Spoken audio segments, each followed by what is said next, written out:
नमस्कार साथियों, प्रेम की बात और फैक्ट्स में आप सभी का स्वागत है। उम्मीद करता हूं आप सभी बेहतर होंगे। दोस्तों, कई वर्षों के बाद आज इस देश में पहली बार एक ऐसी स्थिति बनी है जिसके खिलाफ आज पूरी राजनीतिक पार्टी से लेकर इस देश की आवाम तक एकजुट हो गई। वो है पाक के विरुद्ध कार्रवाई। इस समय पूरा भारत एक ही बात का इंतजार कर रहा है कि भारत की फौजें कब पाकिस्तान की नापाक हरकत के लिए सबक सिखाएगी। फौज तैयारी के लिए अपना समय ले रही है। दूसरी ओर हर बीतते दिन के साथ पाकिस्तान में नर्वसनेस बढ़ती जा रही है। भारत सरकार रोज एक एक कदम उठा रही है। शनिवार को सरकार ने पाकिस्तान के साथ हर तरह के व्यापार पर रोक लगा दी। यहां तक कि पाकिस्तान को निर्यात होने वाली दवाइयां पर भी रोक लगा दी गई। साथ ही साथ भारत ने तीसरे देश के जरिए होने वाले व्यापार पर भी रोक लगा दी। पाकिस्तान कूटनीतिक रूप से दुनिया में अलग थलग पड़ गया है इस समय। पर जो दो देश हैं, चीन और तुर्की, वो कहीं ना कहीं परोक्ष और अप्रत्यक्ष रूप से इसका समर्थन कर रहे हैं। पहले भी करते रहे, आगे भी करेंगे। प्रधानमंत्री ने पहलगाम अटैक के बाद कई बार मंचों से इस बात को कहा है और ये संदेश देने की कोशिश की है कि पाकिस्तान से जो बदला लिया जाएगा वो उनकी 7 पुश्तें भी याद रखेगी। लेकिन इस दौर में एक बात पर पूर्ण सहमति बनी। वो सहमति किस बात पर बनी है? आतंकवाद या इस घटना का केंद्र बिंदु क्या है? वो है पाकिस्तान की सेना।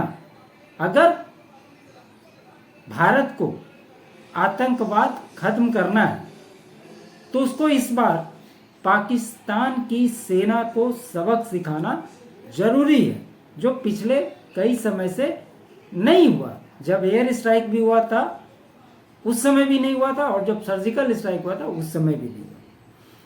अभी तक की अगर कार्य प्रणाली को देखें तो ये महसूस होता है कि इस बात आतंकवादी हमारे निशाने पर नहीं, पाकिस्तान की सेना हमारा मुख्य टारगेट है।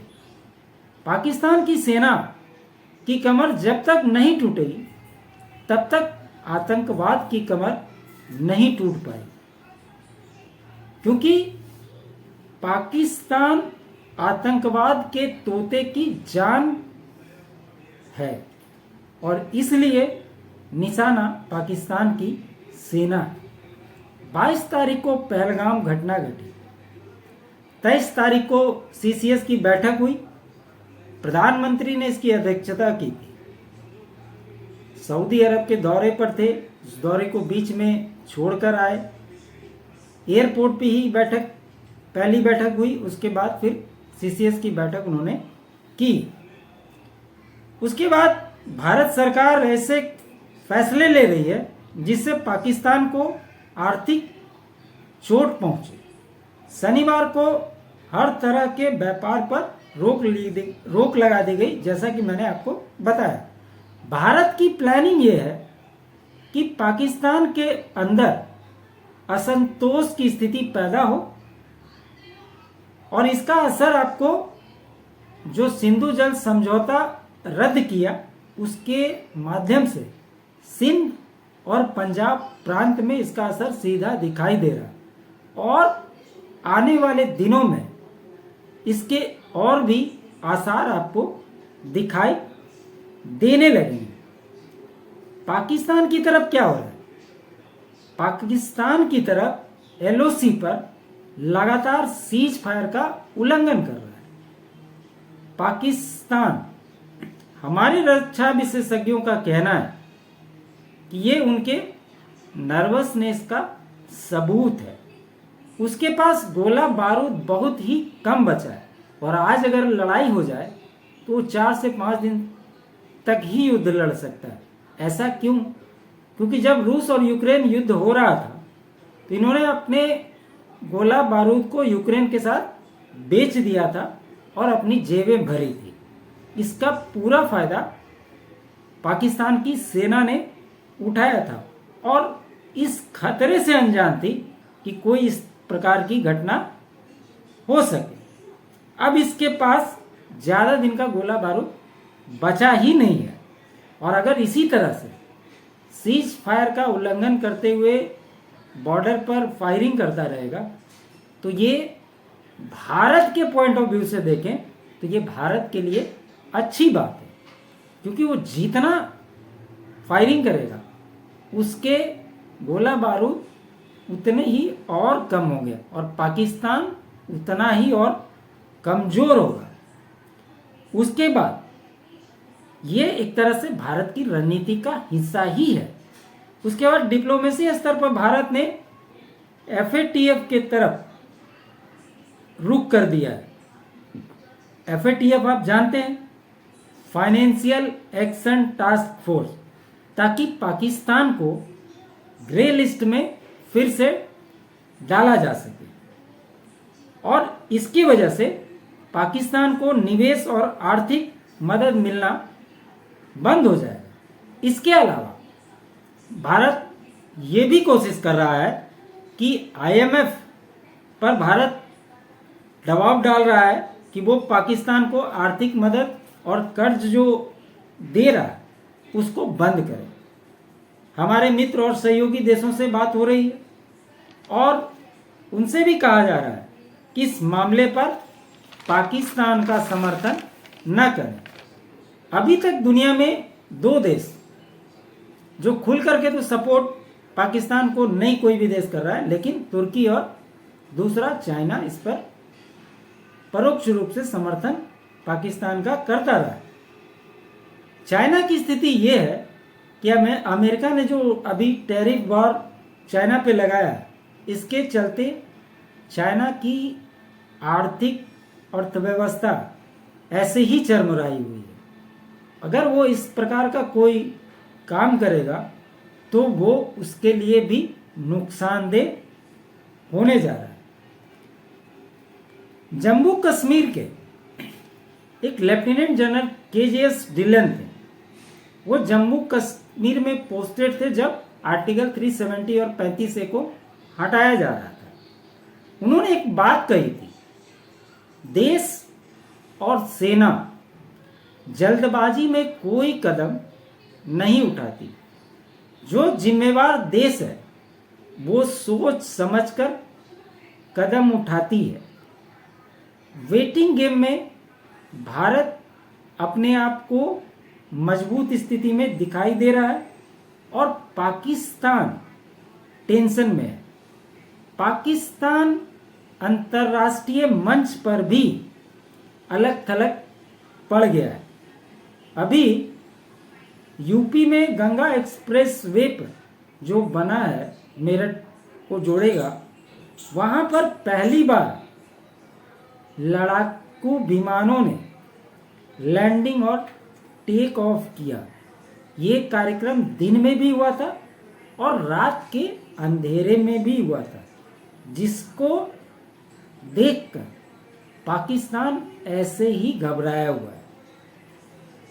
दूसरा, जो आज के समय में हमारे पास राफेल है, उसका पाकिस्तान के पास कोई जवाब नहीं है।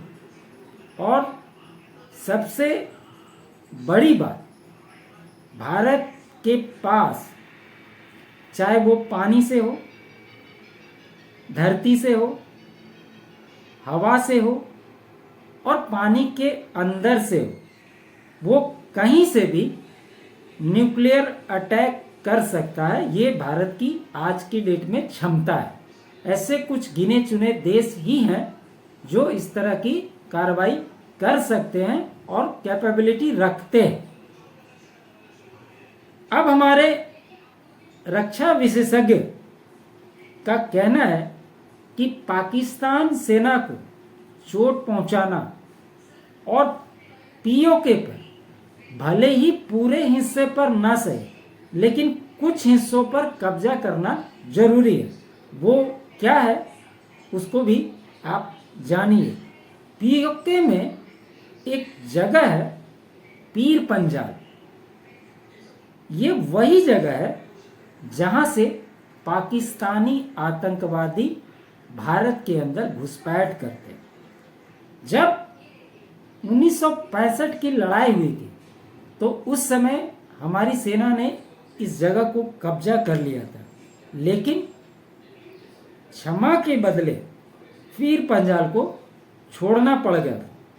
लेकिन अब फिर से समय आ गया है, इसको फिर से कब्जा लेना चाहिए, क्योंकि वो सभी रास्ते जिसके माध्यम से पाकिस्तान आतंकवादियों को भेजता है उस जगह को कैप्चर करना बहुत जरूरी है। बहुत से विशेषज्ञों का यह भी कहना है कि जब एयर स्ट्राइक हुआ था उस समय उन आतंकवादी ठिकानों को निशाना ही सिर्फ बनाना काम नहीं था, उस इलाके को कब्जा भी कर लेना चाहिए था। और अभी सिंध में, बलूचिस्तान में जिस तरह से पाकिस्तानी सेना को घुटने टेकने पर मजबूर कर दिया है, ये आप सभी वाकिफ हैं। कल ही आप देख रहे होंगे कि कैसे पाकिस्तानी सेना को बलूचों ने सरेंडर करवाया। वो सारे अपने कपड़े खोल खोल करके अपने हथियार सरेंडर कर रहे थे। और एक जो जबरदस्त बात यह है कि अगर बलूचिस्तान को पाकिस्तान के पूरे हिस्सों का 40% हिस्सा है वो अकेले बलूचिस्तान है। और जिस प्रकार से अफगानिस्तान ने खुलकर ये कह चुका है कि अगर युद्ध की स्थिति हुई तो वो भारत के साथ खड़ा है, सपोर्ट करेगा, इससे और भी पाकिस्तान घबराया हुआ है। और ये बात भी छुपी नहीं है कि अफगान बॉर्डर पे किस प्रकार से पाकिस्तानी सेना को लगातार वो घुटने पे बैठाती रही है अफगान सेना। ये किसी से छुपा हुआ भी नहीं है। तो ये तो मोर्चे पर भी पाकिस्तान को युद्ध की स्थिति में अगर वो अपनी सैनिकों को वहां से हटाता है तो इसके गंभीर परिणाम अलग से पाकिस्तान को भुगतने पड़ेंगे। और कहीं भारत अगर बलूचों को सपोर्ट कर देता है तो निश्चित जो स्थिति 1971 में पाकिस्तान की हुई थी वो इस बार भी अलग बलूचिस्तान बनकर होगा। और कहा तो यहाँ तक जा रहा है कि पाकिस्तान के कितने टुकड़े होंगे ये आप कल्पना भी नहीं कर सकते। ये वही पाकिस्तानी सेना है जो वहाँ के पूर्व प्रधानमंत्री इमरान खान को जेल में डाल देती है, लेकिन हाफिज सईद जैसे आतंकवादियों को सुरक्षा प्रदान करती है, प्रोटेक्शन देती है, उनको सेफ जगह ले जाकर सुरक्षित करती है। यही पाकिस्तान और पाकिस्तानी सेना के चाल, चरित्र और चेहरे सभी के सामने आ गए। और प्रधानमंत्री ने कल एक बात और कही थी कि आतंकवादियों और आतंक को जो लोग सपोर्ट कर रहे हैं उनको कभी भी बख्शा नहीं जाएगा। तो इसी दिशा में भारत एक एक कदम उठा रहा है। और जिस प्रकार से भारतीय सेना को पहले भी खुली छूट मिली है वो भी आज भी उसी स्थिति में यहाँ की सेनाएं हैं और उन्हें कब, कहाँ, कैसे क्या करना है, इसको पूर्ण रूप से सरकार का समर्थन मिल रहा है। तो जो लोग विचलित हो रहे हैं कि भारत अभी तक कोई भी कार्रवाई क्यों नहीं किया, कार्रवाई करेगा या नहीं करेगा, उनसे बस इतना ही कहना चाहूँगा कि धीरज रखिए। भारत जो कहता है वो करता भी है और आपको इसके परिणाम आने वाले दिनों में दिखाई भी देंगे। उम्मीद करता हूँ आप सभी को मेरा ये विश्लेषण अच्छा लगा हो। वीडियो को लाइक कीजिएगा, शेयर कीजिएगा, चैनल पे नए हैं तो सब्सक्राइब जरूर से ज़रूर करिएगा। आप अपना सपोर्ट भी चैनल के लिए दे सकते हैं QR कोड स्कैन करके, और साथ ही साथ सारे डिटेल डिस्क्रिप्शन में भी मौजूद रहते हैं। आप सभी का फिर से एक बार बहुत बहुत धन्यवाद।